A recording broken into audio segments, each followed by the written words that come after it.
Ladies and gentlemen, on behalf of the Danube Institute, may I welcome you to this one-day conference on the topic Debating Democracy. My name is John O'Sullivan.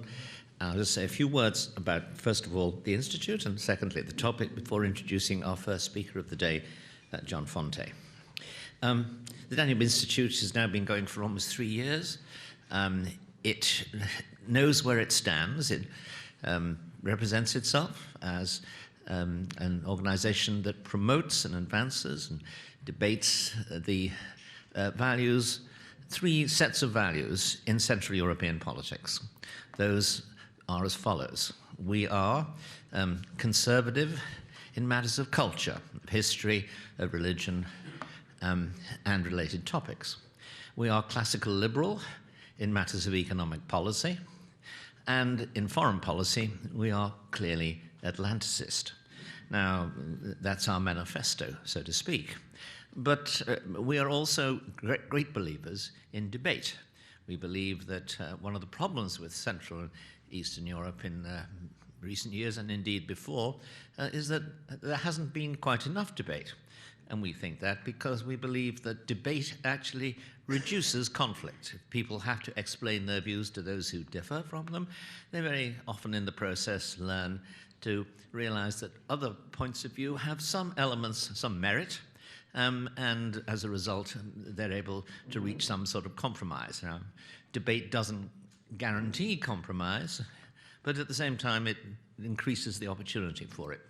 So if you take the 3 principles and the 4th overriding principle, we therefore hold events which not only include advocates of our point of view, but wherever possible, points of view that are opposed to us of a respectable democratic kind. A very interesting example, those of you who haven't seen it, and it's available on the internet and on our website, is a debate we held on the future of the European left, which was composed entirely of people from different European countries on the left, with the exception of one conservative speaker, Tim Montgomery from the London Times, who sat throughout the event and then gave what he thought would be the understanding and response of conservatives to it, which turned out to be a very effective occasion, with everybody going away very happy and some better informed. Now, having described what we do, obviously the topic democracy is an interesting one that an organization like ours should be, so, quote, debating, unquote. I would have said, even 5 or 10 years ago, what I had found really since I'd become interested in politics as a boy in the late 50s, is that democracy seemed in the past not to be something that people debated in anything like terms of principle, where we took it for granted. We took for granted not only the fact of it in the West, but also the shame of communist countries in repressing it and not allowing it. And we thought that democracy was, so to speak, without any doubt, a tendency towards which all societies should be moving if they weren't already there, transitional societies, so to speak, since the end of the Cold War. And yet, in recent years, there have been a number of events which have raised the question of whether democracy is an unalloyed good. And as a result of that, we thought we would raise some of these questions. Now, obviously, one of them is the reaction, for example, in Britain to the Brexit result, which some have hailed as a triumph of democracy, but some of the Remainers, as they're called, who opposed Brexit, have cast doubt on the value of the vote on the grounds that democracy was simply counting heads and didn't take into account expertise and the value of the idea that some votes are in a way better than others insofar as they represent people capable of exercising a more rational, cool, and sensible decision. I wouldn't have thought I would hear in English politics that kind of argument 10 years ago, and if I had heard it, I would have thought it had come from some extremist organization. But on the contrary, some extremely respectable people like the philosopher A.C. Grayling has been almost candid in repudiating some hitherto generally accepted definitions of democracy. That's one example. Of course, famously in this country, the Prime Minister Viktor Orban announced that actually, he didn't quite announce this. There's been a significant misunderstanding of what he said, but it's gone into the mythology of politics that he has come out against liberal democracy. To some extent, you can justify that, but you can also say that what he's come out against is undemocratic liberalism, and that's something I think we'll be threshing out here again today.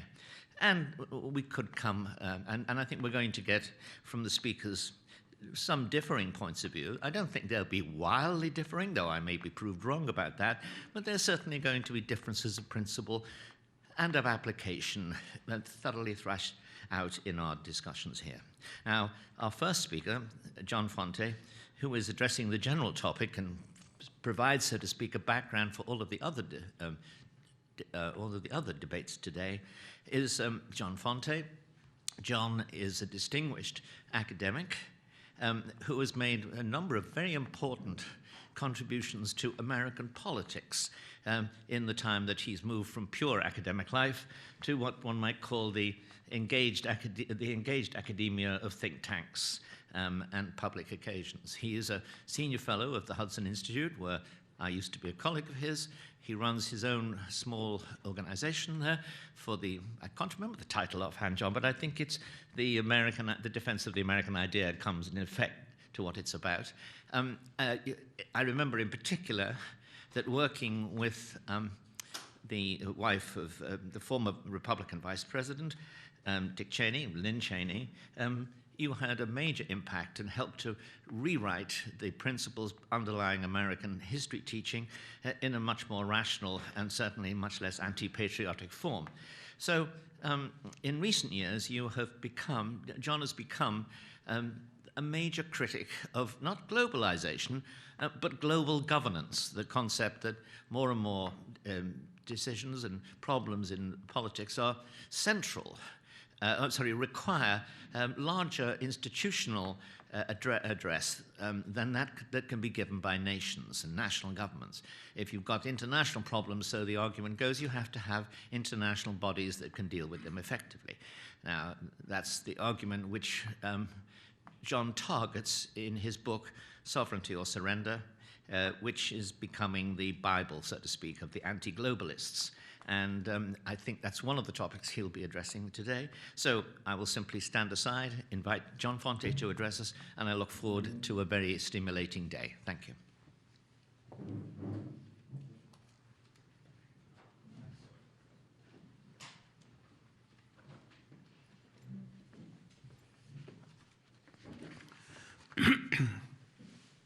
Thank you, John. It's an honor to be here.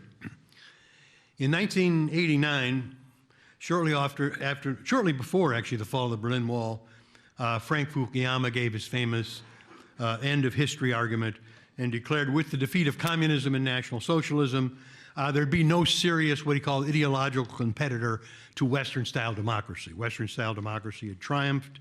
Sure, there would be wars and terrorism, but in the area of ideas, the universal appeal of liberal democracy was now, Fukuyama said, the dominant organizing principles of the world. Now, I've argued for the last decade or so that many in Western governments, in the media and the universities, and the European Union suggest that there's already an alternative ideology to liberal democracy. I call this alternative ideology transnational progressivism or global progressivism. It challenges liberal democracy both in theory and practice. This alternative ideology, I'd call it post-liberal and post-democratic. It's beyond democracy and beyond liberalism. It's like, in a sense, like post-modernity. Now, there are two main pillars, I suggest, to this global progressive ideology. One is group identity or identity politics over the individual citizen internally within the country, and supranational political legal authority over the nation state externally. The key political unit is not the individual citizen, but the identity group. Influenced by critical Marxist thinking associated with the Italian Antonio Gramsci and theorists of the Frankfurt School, the global progressives posit throughout human history, there are two types of groups, the oppressor and the oppressed.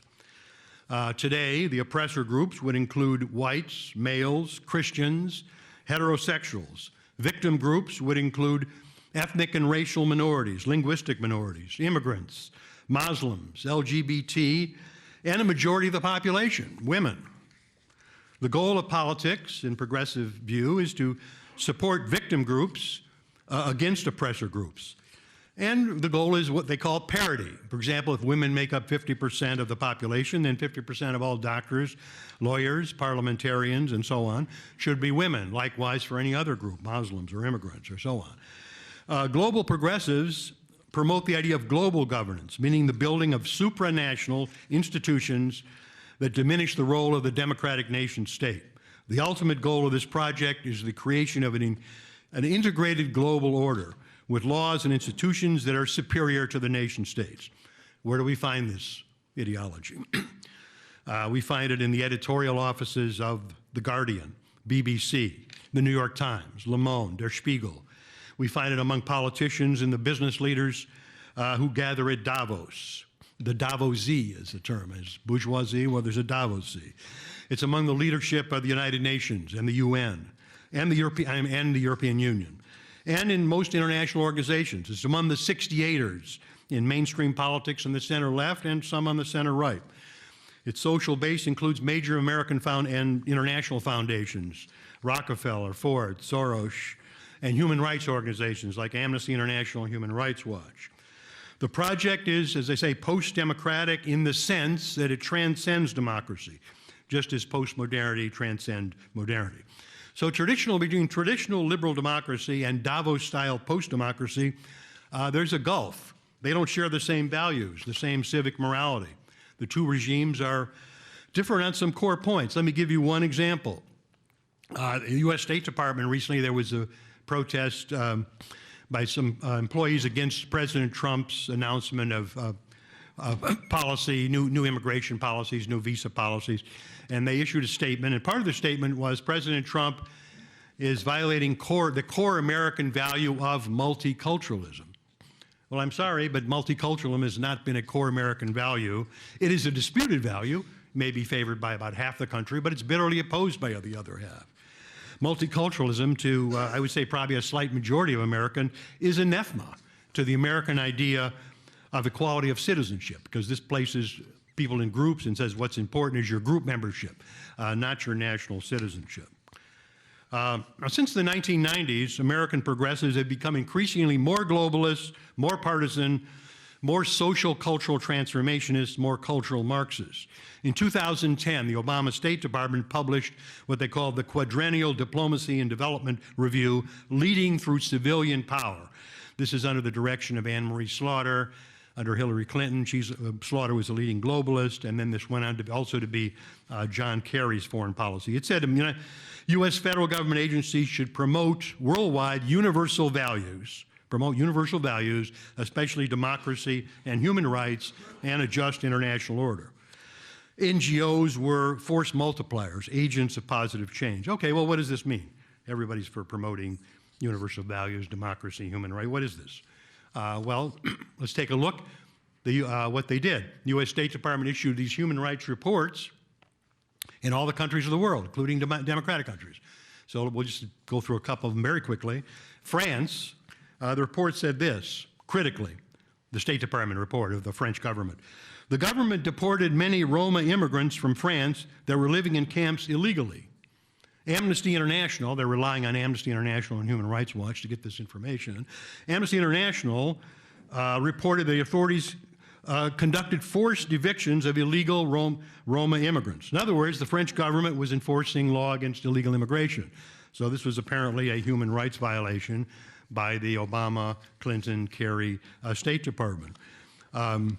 Then also there was we'll give one more example from France. It said the law requires that women receive equal pay for equal work.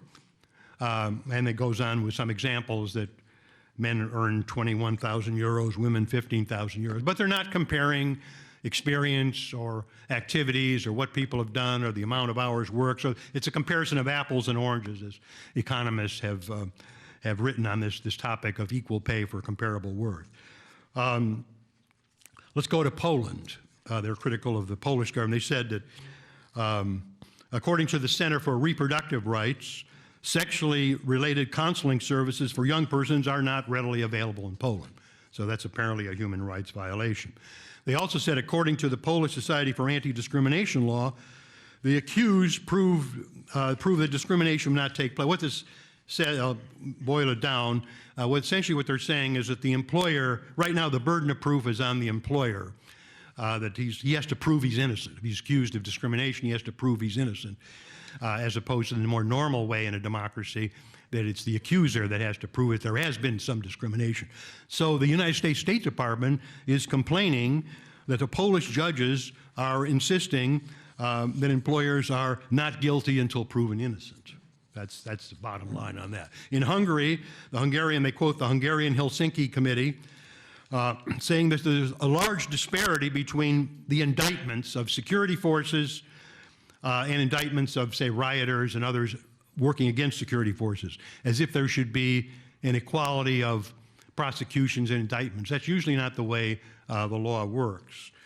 The State Department report also said that in 2014, talking about the 2014 elections in Hungary, they criticized the fact that government spokesmen had attacked NGOs for being left-leaning and also being under foreign influence. Well, let's take a look at some of these NGOs, human rights or civil society organizations, see if they are conservative or left-leaning or what. Amnesty International. October the 21st, 2011, Amnesty International called on Canadian authorities to arrest former President George W. Bush when he attended an economic summit in British Columbia. The group accused Bush of responsibility for crimes under international law. The Canadian Minister of Citizenship, Immigration, Jason Kenney at the time, said, well, they never asked this about Castro. When he visited Canada, they didn't want to arrest him. And he said, well, maybe, Kennedy was saying, maybe this is why Salman Rushdie says that it looks very much as if Amnesty's leadership is suffering from a kind of moral bankruptcy. That's why the late Christopher Hitchens has written that the organization, quote, is full of degeneration and politicization. Let's look at Human Rights Watch. Last month, January 17th, Human Rights Watch posted the following on its website. The Senate will soon vote on President-elect's nomination for Senator Jeff Sessions for Attorney General. Senator Sessions would pose a grave threat to human rights. Okay, this is blatant. This is in American politics. It's a policy question. You're for or against Sessions. It has nothing to do with human rights. Last month also, Human Rights Watch issued a world report by the President Kenneth Roth, and he said the following. The rise of populism poses a profound threat to human rights. Brexit was simply the most prominent illustration of this populism. Time magazine reported that according to Human Rights Watch, firms doing business in East Jerusalem are violating international law by harming the rights of Palestinians living in the area. Now think about that for a minute. If you are a company working with Jewish firms in Jerusalem, that is apparently a human rights violation. So Jerusalem should be, according to Human Rights Watch, Judenfrei, apparently. My point is that Amnesty International and Human Rights Watch are not nonpartisan defenders of human rights, but highly partisan, political, essentially leftist, and they're contemptuous of democratic nation states who have the difficult task of two things, both defending their citizens from terrorism and combating the massive flow of illegal immigration. Another organization is prominent is the Soros Foundation. A leaked memo in October of 2016 on Soros' Open Society Foundation said the following. This is an internal memo from the Soros Foundation. It said, one, Soros has been successful at influencing European global immigration policy. Two, the current refugee crisis presents a great opportunity for Soros to influence policy.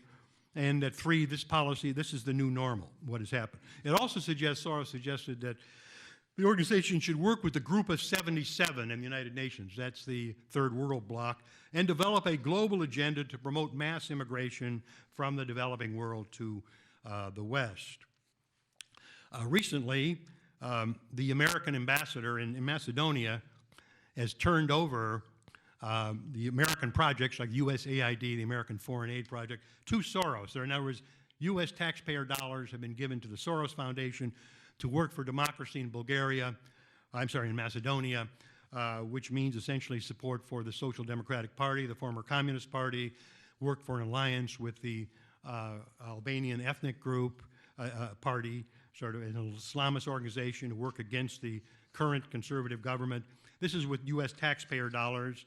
They're also funding demonstrators who've carried out violent acts against the government in Macedonia. This is called for a congressional investigation. Presumably, this process will be reversed with the new administration. I want to say one more thing about the U.S. government before moving on. The National Endowment for Democracy, many of you know, headed by, they did some great work in the late 80s and the fall of communism, headed by anti-communist Karl Gershman. However, they appeared to have evolved in recent years. The Journal of Democracy, their journal, in the October issue, there was a section on the specter haunting Europe. There were 8 articles. The specter appears to be what they call populism. It's described as authoritarian populist policies in Poland and Hungary. And all 8 authors are all of one position. It's all in favor sort of the mainline EU position in opposition to the governments in Hungary and Poland. And this is an official U.S. government funded position. There should be some debate and argument. Certainly there's a debate about the democracy deficit in the European Union. We didn't hear anything about that. Now, we've heard a little bit about liberalism. What's the role of liberal democracy? As John mentioned, Prime Minister Orban said that, described the country as an illiberal democracy. If we look at it closely, actually, it's probably not that illiberal. Actually, it's the European Union that is slightly more illiberal. They have a democracy deficit, just everyone agrees, even leading supporters. But the European Union also has a liberal deficit. So what are these traditional liberal values we're talking about? Well, there are 2 that are under assault in the European Union. One is equality of citizenship, and one is free speech. There's no doubt that the curtailment of these 2 liberal principles are the result of the response of European elites to large-scale Muslim immigration. Today, the notion that there should be equality of citizenship and treatment has been abandoned partly in Europe. Leading European elites have dealt with the Muslim community as an autonomous community, de facto. You're part of the Muslim community. You're not a Muslim citizen within a democratic state. That would be different, treating someone as an individual. Instead, you're treated as someone who is a separate individual. So that's basically in opposition to the idea of equality of citizenship. Instead of being simply a citizen with no more rights or no less rights than anyone else. In his book, Reflections on the Revolution in Europe, Christopher Caldwell wrote, he called this the criminalization of opinion. In part, it's due to fear, attempts by European elites to keep domestic peace among Muslim immigrants, and also part of European guilt about past racism and colonialism. Whatever the reason, there's no doubt that free speech, political, cultural, and public policies is being curtailed somewhat in contemporary Europe. We think of the people who have been charged with hate speech, whether it's Geert Wilders, the late Oriana Fallaci, Brigitte Bardot, the Danish cartoon controversies. So in a way, even though Orban might say we're an illiberal democracy, that may be true on free trade or some of these issues, in some ways he is more liberal than the mainstream European Union. Okay, what I've said up to now is preliminary. I'm going to get to the main point, wrap up, and that is that in 2016, and for the last several years, there's been a rise of the forces of what I would call democratic sovereignty. And there's also been a fevered response, a almost hysterical response from global progressives. There are 4 major challenges to the progressive Davos worldview that have just emerged just very recently. The first is, of course, Brexit, the election of Donald Trump, the rise of forces supporting democratic sovereignty in Central Europe, Eastern Europe, and Western Europe. This is the so-called populist parties, but also in mainstream center-right parties as well. There's been push toward more democratic sovereignty. So we have Fillon and Le Pen in France. We have Theresa May and Nigel Farage in Britain, both in the mainstream parties and in other parties. And that's the third My third new challenge is the democratic sovereigntists. And the fourth is what we could call the consolidation of democratic nationalism in Israel under Netanyahu and the Likud government. All four of these challenges are a direct, you might say, threat to the prevailing view of the party of Davos. This is a new emphasis on sovereignty, on self-government, on patriotism, and on traditional values, including religious values and cultural renewal. Most significantly, there's an intellectual base for this democratic sovereignty. The past decade, we've witnessed the development of what I might call a sovereigntist intelligentsia.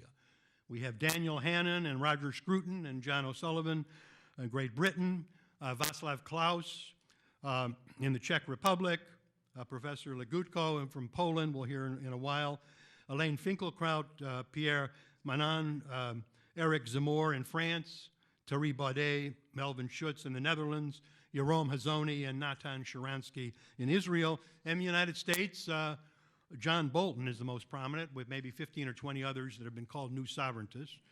And I think Bolton will soon be getting a position in the new administration. Now, all of these thinkers obviously don't agree, but they're all critics of transnational, progressive, post-democratic worldview. Well, what's been the globalist response to these four forces? Well, they've had two types of responses. One is just hysteria and name-calling, you're a fascist, and so on and so on. And the other has been an attempted argument that these new challenges are an assault on the liberal democratic order of the past 70 years. I'll discuss that in a moment, but I do want to point out that the four forces that I've mentioned, Brexit, Trump, democratic sovereignty, and democratic nationalism in Israel, represent essentially a democratic challenge to post-democracy. They represent a national challenge to supranationalism. They represent a Western challenge to radical Islam. They represent a Judeo-Christian moderate Enlightenment challenge to 68-style cultural transformation. And even in some ways, they represent a liberal challenge to post-liberalism and identity politics. These new forces emphasize government by consent of the governed, putting elected officials over bureaucracy and judges, and citizens over non-citizens. Let's examine some of the responses. Some of it has been hysterical. Tom Friedman, writing in the New York Times. Ladies and gentlemen, we were attacked on December 7, 1941. We were attacked on September 11, 2001. And we were attacked on November 8, 2016. So he's comparing the attack on Pearl Harbor, 9/11, with the Trump election. One case, of course, thousands of people died. Friedman also says he hopes that Britain will move toward a regret exit and reverse Brexit. Robert Kagan, of course, has asked, well, the Trump election, this is how fascism comes to America. Washington Post columnist Ann Applebaum has written that Brexit and the election of Trump signify the end of the West. Spiegel says that Trump's election has elected an inexperienced racist man. It's a movement that threatens democracy worldwide. Martin Schultz said Trump is not just a problem for the EU, but a problem for the whole world. Same thing with Brexit, which led, of course, to the murder, assassination of a member of parliament. He makes a direct link. Okay, what are their more rational arguments? The more rational arguments of Kagan, Zakaria, Applebaum, Tom Friedman, and so on, is that the Brexit, Trump, the sovereigntists, essentially are threats to this global order that we built up over 70 years. So what is the liberal global democratic order? First of all, it's morphed from a liberal order to a progressive order. The post-World War II order, liberal order of Churchill, Eisenhower, Kennedy, de Gaulle, Thatcher, Reagan, Helmut Schmidt, that was internationalist, between nations. It had organizations such as NATO. There was no interference in the domestic policy, cultural policies of individual nation states. This started to change in the 1990s. There was a move then from internationalism to supranationalism. The European Community became the European Union. The GATT, the General Agreement on Trades and Tariffs, became the WTO. In the GATT, decisions were made by nation states. In the WTO, there's a supranational judicial process, which overrides democratic legislatures. Of course, the euro was created, so a supranational monetary policy. and that led to eventually demands for a fiscal policy. So it started to change a little bit under Clinton, Kohl, and Mitterrand, this order changed, but it's changed even more under Obama and Merkel in the last few years. So we no longer have a global legal order. We now see interference in domestic, social, and cultural policy of democratic states, as I just pointed out, with the U.S. State Department criticizing the actions of democracies internally. So, we now see human rights redefined as gender parity or LGBT or mass migration of non-European peoples without the consent of the governed. So I'm sorry, Bob Kagan, Ann Applebaum, Tom Friedman, this is not part of the liberal democratic order of the past 55 years. It's something that's emerged in the last decade or so. As far as threats to democracy, democratic values is concerned, it was not Brexit or Trump or the sovereigntists in Europe that gave us an unelected European Commission with power, greater power over European legislatures. It was not Brexit, Trump, or sovereigntists in Europe who overthrew the democratically elected government of Prime Minister Berlusconi in Italy. It was Merkel and Sarkozy working for the EU, moving toward a supranational, post-democratic fiscal policy. This was essentially a coup against Berlusconi by post-democratic forces. Okay, I want to wrap up with two things here. One is I just want to say a word about Stephen Bannon, who is a chief advisor to President Trump, and you may have heard some things about him. There's a great deal of slander that this man is extreme and so on. I urge you to look at a speech he gave at the Vatican. It's available on the internet. Gave it for the Human Dignity Conference Institute. It's widely available. His views essentially are compatible with democratic self-government, with patriotism, with traditional values, including religious values, with Western civilization, with humane market capitalism.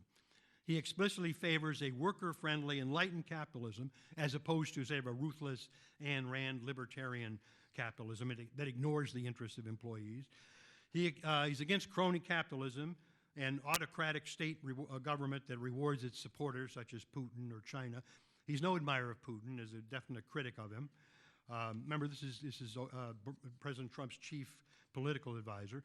He's a strong supporter of what he calls the Judeo-Christian West, and he believes that the West has been weakened by the crisis of militant secularism and relativism. It's weakened the West in its struggle with radical Islam. He's a good friend of American Cardinal Burke, and under his editorship at Breitbart, it was a strong supporter of Israel. In American domestic policy, he wants the Republican Party to be more pro-populist, pro-worker, pro-American jobs, and not simply think of economics in abstract terms as to what helps the bottom line in companies and ignore what happens in American communities and with American citizens. In short, there's nothing in Bannon's worldview that it should alarm anyone who does not support democracy, free market traditionalism, and the center-right side of the political spectrum. So let me sum up. Ultimately, Frank Fukuyama is wrong.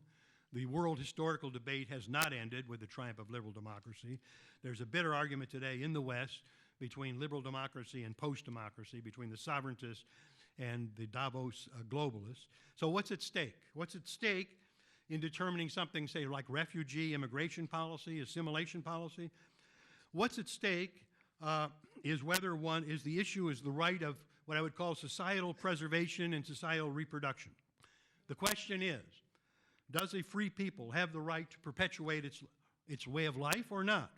That way of life, Alexis de Tocqueville famously wrote, is based on particular political foundations, laws, institutions, but more importantly, it's based on cultural foundations, mores, manners, customs, habits, principles, religious and philosophical presuppositions. So do the French, the British, the Poles, the Hungarians, the Czechs, and the Americans have the right to decide for themselves whether or not to perpetuate their cultures, institutions, and ways of life? Or will these questions be decided for them and against their will by transnational elites through ideological partisan interpretations of global human rights and or by millions of migrants from the developed world voting with their feet and arriving without the consent of the citizens of the host nation? American conservative thinker Wilmore Kendall once wrote that the greatest political right of all was not any individual right, but the right of a free people to rule themselves. So, do we have the right to rule ourselves? Do we have the right of societal preservation and societal reproduction? Those four forces that I mentioned, the Brexiteers, the Trump administration, the democratic sovereigntists in Europe, and the democratic nationalists in Israel, all answer in the affirmative. Yes, we do. Thank you.